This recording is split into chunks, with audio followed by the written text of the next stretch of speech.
ताजुल मलूक ही वो चोर है जिसने उसका फूल चुराया था। ये बात बकावली को पूरी तरह मालूम हो चुकी थी। जब राजकुमार अपने राज्य में वापस दाखिल हुआ तो बकावली उससे विदा होकर अपने बाग में आ गई।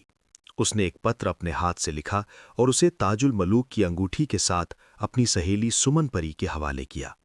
ये वही सुमन परी थी जो गुप्त रूप से उसकी साथी बनकर महल में गई थी। बकावली ने उससे कहा कि जल्दी जाओ और जिस वक्त राजकुमार अपने काम से खाली होकर अकेला बैठा हो तो ये दोनों चीजें उसके हाथ में दे देना। वो संदेश लेकर उसी समय वहां से उड़ी और सीधे ताजुल मलूक के महल में जा पहुंची। वो एक सही मौके के इंतजार में एक तरफ छिपकर बैठ गई। जब राजकुमार बकावली की यादों में डूबा हुआ एक अकेले कमरे में बैठा था, तब वो उसके सामने गई, प्रणाम किया और वो अमानत उसके हवाले कर दी। राजकुमार ने बकावली की अंगूठी पहचान ली और पत्र खोलकर पढ़ा। उस पत्र में लिखा था कि उस ईश्वर की स्तुति है जिसने चांद, सूरज और चमकते सितारे बनाए, जिसने इंसान को जमीन पर भेजा और उसे सुंदरता और प्रेम के करिश्मे दिखाए। उसी ने मिट्टी के इंसान को प्रेम का पाठ पढ़ाया। उसने ही अपने नूर से लैला और मजनू जैसे प्रेमी बनाए। वो खुद ही सुंदर बनकर सामने आया और खुद ही प्रेमी बनकर तड़पा। प्यार के दिए को उसी ने रोशन किया और उसी के पीछे सारा संसार चल रहा है। इसके बाद मेरा प्रणाम स्वीकार करो। तुम्हारी आंखों और भावों ने मेरे दिल पर गहरे घाव किए हैं और इस जान को मुश्किल में डाल दिया है। चकोर की तरह मेरा हाल हो गया है। दिल और जान को प्यार ने जला दिया है। ये कहना गलत है कि शहर के लोगों को खबर नहीं होती। सच तो ये है कि एक दिल को दूसरे दिल की खबर होती है। मैं चल रही हूं पर तुम्हें मेरी कोई खबर नहीं है। मेरी आह का तुम्हारे दिल पर कोई असर नहीं है। तुम्हारे बिना ये घर मुझे काटने को दौड़ता है। तुम्हारे दुख में मेरा दिल ऐसा टूटा है कि उसके 1000 टुकड़े हो गए हैं। अगर तुम मुझ तक नहीं पहुंचे तो मैं मर जाऊंगी। जब प्रलय के दिन मैं दोबारा उठूंगी तो मेरे होठों पर तुम्हारा ही नाम होगा। जब खुदा मुझसे पूछेगा कि मुझे किसने मारा तो तुम क्या जवाब दोगे? अब और ज्यादा नहीं लिखूंगी क्योंकि कलम भी दुखने लगा है। ताजुल मलूक ने जब इस पत्र को पढ़ा तो उसका हर शब्द प्यार से भरा था। उसके सीने में दबी हुई आग फिर से सुलग उठी और वो मछली की तरह तड़पने लगा। आखिरकार दिल की बेचैनी में उसने फिर से कलम उठा ली और उसका जवाब लिखा। उसने लिखा कि तुम प्रेमियों को जलाने वाली हो और तुम्हारा व्यवहार निराला है। तुम्हारी आंखें तलवार की तरह तेज हैं और तुम्हारी निगाहें जादू जैसी हैं। तुम्हारे होठों की लाली से ही मेरी उम्मीदें टिकी हुई हैं। तुम्हारे इस पत्र ने मेरे अंदर फिर से प्यार की रोशनी जगा दी है। ये मत समझना कि तुम्हारा चेहरा मेरी आंखों के सामने से कभी हटता है या मैं किसी भी पल तुम्हें भुला देता हूं। ऐसी कोई घड़ी नहीं जब मुझे तुमसे मिलने की इच्छा ना हो। मैं तो तुम्हारा नाम सुनकर ही पागल होकर घर से निकल पड़ा था। अपनी जान का खतरा मोल लेकर मैंने राक्षसों से मुकाबला किया, उनसे दोस्ती की और उनके गले में प्यार की रस्सी डाल दी। जब कहीं जाकर मैंने तुम्हारी सुंदरता देखी तब मेरे दिल में आग लग गई। तुम्हारे सीने में तो सिर्फ एक चिंगारी है पर मेरे सीने में 2 आग जल रही हैं। मैं क्या करूं, मेरा वश नहीं चलता। ये सब तुम्हारे प्यार का ही असर है। बेचारा प्रेमी और क्या कर सकता है। फिर उसने उस पत्र को लिफाफे में बंद किया, उस पर मोहर लगाई और उसे सुमन परी को दे दिया। साथ ही जबान से भी बहुत से प्रेम भरे संदेश दिए। वो विदा होकर बकावली के पास पहुंची और वो पत्र उसे सौंप दिया। जो कुछ राजकुमार ने कहा था वो सब भी उसे सुना दिया। जब बकावली ने देखा कि ताजुल मलूक का प्यार उससे भी दुगना है और अब दोनों तरफ चैन और शांति नहीं है, तो उसने सुमन परी से कहा कि हम्मा को जल्दी बुला कर लाओ। ये सुनते ही वो एक पल में हम्मा के पास जा पहुंची। अम्मा उसे घबराई हुई देखकर पूछने लगी कि बहन, खैरियत तो है, ऐसी घबराई हुई क्यों आई हो? वो बोली कि सब ठीक है, बस राजकुमारी ने तुम्हें याद किया है, जल्दी करो, देर मत करो। वो जल्दी में घबरा कर उठ खड़ी हुई और डरते हुए आई। उसने देखा कि बकावली बहुत बीमार दिखाई दे रही है और उसकी आंखों से लगातार आंसू बह रहे हैं। वो उदास होकर तन्हाई में बैठी है। हम्मा ने पास जाकर उसे सिर से पांव तक निहारा और कहने लगी कि राजकुमारी, आपका दिल उदास क्यों है? आपने ये कैसा रूप बना रखा है कि ओस की तरह रो रही हैं? किस लिए अपने फूल जैसे चेहरे को गर्म गर्म आंसुओं से धो रही हैं? ईश्वर के लिए अपने दिल के लाश को मुझ पर खोलो। ये सुनकर बकावली ने कहा कि तुम इतनी बातें क्यों बना रही हो? जानबूझकर भोली क्यों बनती हो? ये आग तुम्हारी ही लगाई हुई है। इन बातों से बाज आओ, ये बताओ कि वो जो तुम्हारा दामाद है उसे तुम यहाँ तक लाई हो या कोई और? अगर अपना भला चाहती हो तो जल्दी जाओ और उसे मेरे पास ले आओ। हम्मा ये बात सुनकर हंस पड़ी और कहने लगी कि बस इतनी सी बात के लिए तुमने रो रो कर अपना ये हाल बना लिया है। तुम उठो, हाथ मुंह धो और मुस्कराओ। उसे लाना कौन सा बड़ा काम है, मैं भी उसे पकड़ कर ले आती हूँ और तुम्हें मिला देती हूँ। इसके बाद वो देवलों की तरफ दौड़ गई और पल भर में ताजुल मलोक के पास पहुंच गई। मुस्कुराकर कहने लगी कि उठो ओ प्रेमी, तुम्हारी प्रेमिका तुम्हें याद कर रही है। ये सुनते ही राजकुमार बेहाल होकर उसके पैरों पर गिर पड़ा। अम्मा ने उसे उठाकर अपने सीने से लगाया, फिर उसे कंधे पर बिठाया और हवा की तरह उड़ चली। इसी बीच बकावली की माँ जमीला खातून के कान में यह खबर पड़ी कि तुम्हारी बेटी किसी बड़ी मुसीबत में फंस गई है और किसी इंसान पर मर मिटी है और उसके प्यार में पागल है। इस बात की सच्चाई जानने के लिए जमीला खातून अपनी बेटी बकावली के पास आई। उसे इस हाल में देखकर वो बहुत दुखी हुई और अपना मुंह फेर कर बोली कि अरे तू पैदा ही क्यों हुई? तूने किसके पीछे इतना रोना शुरू कर दिया है? परियों का नाम तूने मिट्टी में मिला दिया है। बकावली ने ये बातें सुनी तो कानों पर हाथ रख लिया और साफ मुकर गई। वो कस्में खाने लगी और अपनी माँ के पैरों पर गिरकर कहने लगी कि मैंने तो आज तक उसका नाम भी नहीं सुना और किसी आदमी को सपने में भी नहीं देखा। किसी से मेरी मोहब्बत को जोड़ना मुझ पर झूठा आरोप है। अगर सच है तो उसका नाम बताओ, नहीं तो मैं अपनी जान दे दूंगी। ये हालत देखकर माँ का दिल पिघल गया, पर वो ऊपर से कठोर बनकर बोली कि चुप रहो, परेशान मत हो। इतने में हम्मा उस राजकुमार को लेकर वहां पहुंच गई। सुमन परी को सब पता था। उसने इशारे से बता दिया कि वो यात्री आ पहुंचा है। राजकुमारी ने भी इशारे से कहा कि उसे एक मकान में छिपा दो। रात होने तक बकावली को जबरदस्ती अपनी माँ के पास बैठना पड़ा।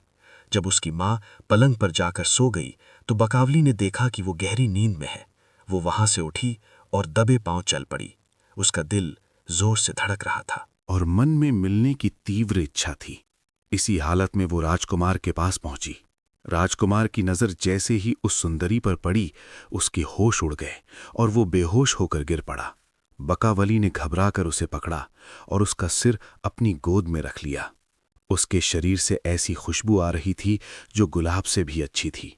उसे महसूस करते ही राजकुमार के दिमाग में ताकत आई और वो होश में आया। जब उसने अपना सिर बकावली की गोद में देखा तो वो बहुत खुश हुआ और दोनों एक दूसरे को प्यार से देखने लगे। उनकी नजरें आपस में ऐसी मिल गईं जैसे एक हो गई हों। लेकिन अफसोस, दुनिया की नजरें उन्हें दूर करने के लिए तैयार थीं। अचानक जमीला खातून यानी बकावली की माँ आधी रात को जाग गई। उसे कुछ चलने की आहट हुई। वो उठ खड़ी हुई और इधर उधर देखने लगी। जैसे ही उसकी नजर पड़ी, उसने उन दोनों को एक साथ देख लिया।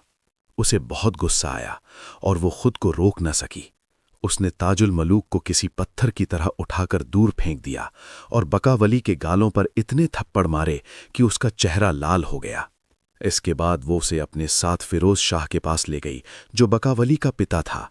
उसने वो सब कुछ बता दिया जो अपनी आंखों से देखा था।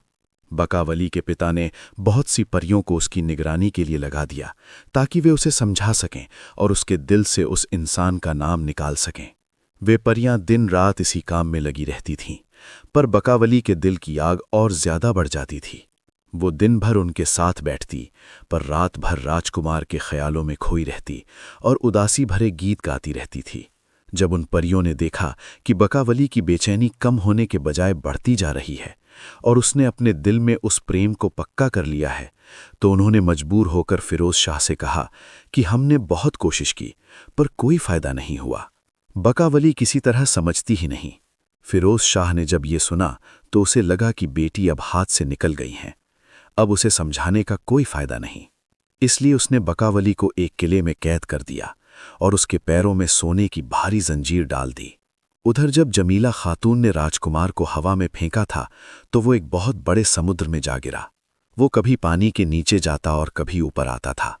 कुछ दिनों तक वो लहरों के साथ बहता रहा। ये सच है कि जब तक जीवन शेष हो, मौत का पंजा इंसान तक नहीं पहुंच सकता। जब तक उसमें थोड़ी जान बाकी थी, वो समुद्र से निकलकर सूखी जमीन पर आ गया। सूरज की गर्मी से उसे थोड़ी ताकत मिली और वो आगे बढ़ा। सामने एक टापू नजर आया। वहां जाकर उसने देखा कि तरह तरह के फलदार पेड़ थे।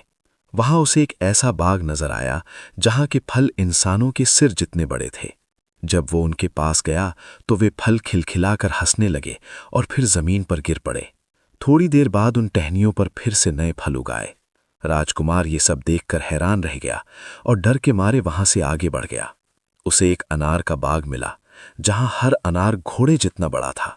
जैसे ही राजकुमार ने एक अनार तोड़ा, उसमें से छोटे छोटे रंगीन पक्षी निकले और चिड़ियों की तरह उड़ गए। वो ईश्वर की ये कला देखकर दंग रह गया और कई दिनों तक ऐसी ही अजीब चीजें देखता रहा। एक दिन तंग आकर उसने लकड़ियां जमा की, उन्हें बांधा और एक छोटी सी नाव तैयार की। फिर खुदा का नाम लेकर वो समुद्र में निकल पड़ा। कई दिनों के बाद वो एक किनारे पर पहुंचा और एक डरावने जंगल में पहुंच गया। शाम के वक्त वो एक पेड़ पर जाकर बैठ गया। रात के सन्नाटे में उसे दक्षिण की ओर से एक आवाज सुनाई थी। उसने ध्यान से देखा तो उसे पहाड़ जैसा विशाल एक दैत्य नजर आया। उसे देखकर राजकुमार के होश उड़ गए और वो पेड़ की टहनी से लिपटकर छिप गया। थोड़ी देर बाद उस दैत्य ने अपने मुंह से काला सांप निकाला और उस सांप ने अपने मुंह से सूरज जैसा चमकता हुआ एक पत्थर जमीन पर रख दिया। उसकी रोशनी से 4 कोस तक का जंगल चमक उठा। बहुत सारे जंगली जानवर वहां आकर नाचने लगे और फिर बेहोश होकर गिर पड़े। वो दैत्य उन जानवरों को खींच खींच कर खाने लगा। जब उसका पेट भर गया तो सांप ने वो पत्थर फिर से निगल लिया और दैत्य जहां से आया था वहीं चला गया। राजकुमार के मन में आया कि उसे ये पत्थर हासिल करना चाहिए। वो तरकीब सोचने लगा। सुबह वो नदी पर गया और कीचड़ का एक बड़ा ढेला लेकर आया। शाम को वो फिर उसी पेड़ पर चढ़ गया। दैत्य अपने समय पर आया और सांप ने पत्थर उगल दिया। राजकुमार ने कीचड़ का वो पत्थर उस पत्थर पर फेंक दिया, जिससे हर तरफ अंधेरा हो गया। वो दैत्य और सांप घबराकर अपना सिर पटक पटक कर मर गए। सुबह होते ही राजकुमार नीचे उतरा, उस पत्थर को कीचड़ से निकाला और अपनी कमर में छिपा लिया। वो सारा दिन जंगल में घूमता और रात को पेड़ पर सो जाता। एक रात वो जिस पेड़ पर बैठा था वहां एक मैना का घोंसला था। वो मैना अपने बच्चों को अक्सर कहानियां सुनाती थी। उस रात बच्चों ने मैना से कहा कि माँ, हमें इस जंगल की कोई बात सुनाओ। मैना बोली कि इस जंगल में अनगिनत खजाना छिपा है और एक तालाब के किनारे एक बड़ा पेड़ है जिसे रोशनी का पेड़ कहते हैं। अगर कोई उसकी छाल की टोपी पहनाकर पहने तो वो किसी को नजर नहीं आएगा, पर वो सबको देख सकेगा। लेकिन उस तक पहुंचना बहुत मुश्किल है, क्योंकि वहां एक विशाल सांप पहरा देता है जिस पर हथियार काम नहीं करते। बच्चों ने पूछा कि फिर वहां कैसे पहुंचे। मैना ने बताया कि जो बहादुर इंसान डरे नहीं वो तालाब के किनारे जाए। जब सांप हमला करे तो वो तालाब में कूद जाए। तालाब में कूदते ही वो एक पक्षी बन जाएगा। फिर वो उड़कर उस पेड़ की टहनी पर बैठ जाए। वहां लाल और हरे फल लगे हैं। अगर वो लाल फल खाएगा तो वो फिर से इंसान बन जाएगा। हरे फल को सिर पर रखने से कोई चोट नहीं लगेगी और कमर में बांधने से वो हवा में उड़ सकेगा। उस पेड़ के पत्तों को घाव पर रखने से घाव ठीक हो जाएंगे और उसकी लकड़ी से बड़ा ताला भी टूट जाएगा। ताजुल मलूक ये बातें सुनकर बहुत खुश हुआ। सुबह वो उसी जगह पहुंचा। जैसे ही सांप ने हमला किया वो तालाब में कूद गया। वो पक्षी बनकर पेड़ पर जा बैठा और लाल फल खाकर फिर से इंसान बन गया। उसने हरे फल अपनी कमर में बांध लिए, एक लकड़ी ले ली और कुछ छाल और पत्ते भी रख लिए। कुछ दिनों बाद वो जंगल से बाहर आया। उसने अपनी जान को थोड़ा चीरा, वो चमकता पत्थर उसमें छिपाया और पत्तों से घाव ठीक कर लिया। चलते चलते वो एक सुंदर तालाब के पास पहुंचा जहां चारों तरफ फूल खिले थे। वो वहां सो गया। जब उसकी आंख खुली तो उसने खुद को एक दूसरे ही नौजवान के रूप में पाया। तभी उसकी नजर एक बदसूरत औरत पर पड़ी जो उसे पकड़कर चिल्लाने लगी कि बच्चे 3 दिन से भूखे हैं और तो यहां छिपा है। जल्दी लकड़ियां काट कर ला ताकि उन्हें बेचकर खाना ला सके। राजकुमार परेशान हो गया कि ये क्या मुसीबत है। वो जंगल में गया और सोचा कि तालाब में डुबकी लगाने से रूप बदल गया है तो दोबारा डुबकी लगाकर देखता हूं। उसने एक तालाब में गोता लगाया और बाहर निकला तो वो फिर से अपने असली रूप में आ गया। उसने अपनी टोपी और लाठी उठाई और खुदा का शुक्रिया अदा किया। अब उसने पैदल चलना छोड़ दिया और उन जादुई फलों की मदद से हवा में उड़ने लगा। एक दिन वो एक ऊंचे पहाड़ पर पहुंचा जहां उसने पत्थर की एक हवेली देखी। वहां उसे एक बहुत सुंदर औरत रोती हुई मिली। राजकुमार ने अपनी जादुई टोपी उतारी और उससे पूछा कि तुम इतनी सुंदर होकर भी क्यों रो रही हो। उसने कहा कि मैं एक परी हूं और मेरा नाम रूह अफ़ज़ा है। मेरे पिता एक टापू के राजा है। एक दिन मैं अपनी चचेरी बहन बकावली से मिलने जा रही थी कि एक राक्षस ने मुझे पकड़ लिया और यहाँ कैद कर दिया। राजकुमार ने पूछा कि तुम्हारी बहन को क्या बीमारी है। उसने बताया कि वो किसी इंसान के प्यार में पागल हो गई है। वो उससे मिली थी पर फिर अलग हो गई। अब उसके पिता ने उसे कैद कर दिया है। राजकुमार ने बताया कि मैं ही वो इंसान हूं जिससे तुम्हारी बहन प्यार करती है। उसने अपनी पूरी कहानी रूह अफ़ज़ा को सुनाई। रूह अफ़ज़ा ने कहा कि अगर तुम मुझे इस कैद से छुड़ा दो तो मैं तुम्हें बकावली से मिला सकती हूं। राजकुमार ने अपनी जादुई लकड़ी से उसकी बेड़ियां काट दी और दोनों वहां से भाग निकले। पीछे से राक्षस के आने की आवाज आई। राजकुमार ने अपनी जादुई लकड़ी से राक्षस पर हमला किया। राक्षस ने भी पत्थर उठाए, पर राजकुमार हवा में उड़ गया। उसने राक्षस को डराकर भगा दिया। जब बहुत से राक्षस आ गए तो राजकुमार ने बहादुरी से लड़ाई की और सबको हरा दिया, लेकिन वो बहुत थक गया था और बेहोश हो गया। रूह अफ़ज़ा ने उसकी देखभाल की और फिर वे दोनों रूह अफ़ज़ा के घर पहुंचे। रूह अफ़ज़ा ने अपने माता पिता को सब बताया। उसके पिता मुज़फ़्फ़र शाह ने राजकुमार का बहुत सम्मान किया। जब बकावली के पिता फिरोज शाह को पता चला कि रूह अफ़ज़ा वापस आ गई है तो उन्होंने अपनी पत्नी जमीला खातून को उसे देखने के लिए भेजा। बकावली ने भी साथ जाने की जिद की। जमीला ने सोचा कि शायद बाहर जाने से उसका मन बदल जाए, इसलिए उसने उसकी जंजीरें खोल दीं और उसे साथ ले गई। जब वे वहां पहुंचे तो रूह अफ़ज़ा ने बकावली के कान में धीरे से कहा कि क्या तुम्हें अपने प्रेमी से मिलना है। बकावली डर के मारे चुप रही। रूह अफ़ज़ा उन दोनों को अपने घर ले आई, जहां मुज़फ़्फ़र शाह और जमीला खातून आपस में मिले और बातचीत करने लगे। रूह अफ़ज़ा की रिहाई की चर्चा होने लगी। दोस्तों, गुल बकावली की ये रोमांचक कहानी अभी जारी है। इसका अगला हिस्सा अगली वीडियो में देखिए, जिसका लिंक नीचे दिया गया है। अपने विचार कमेंट में जरूर लिखें और हमारे चैनल को सब्सक्राइब करें।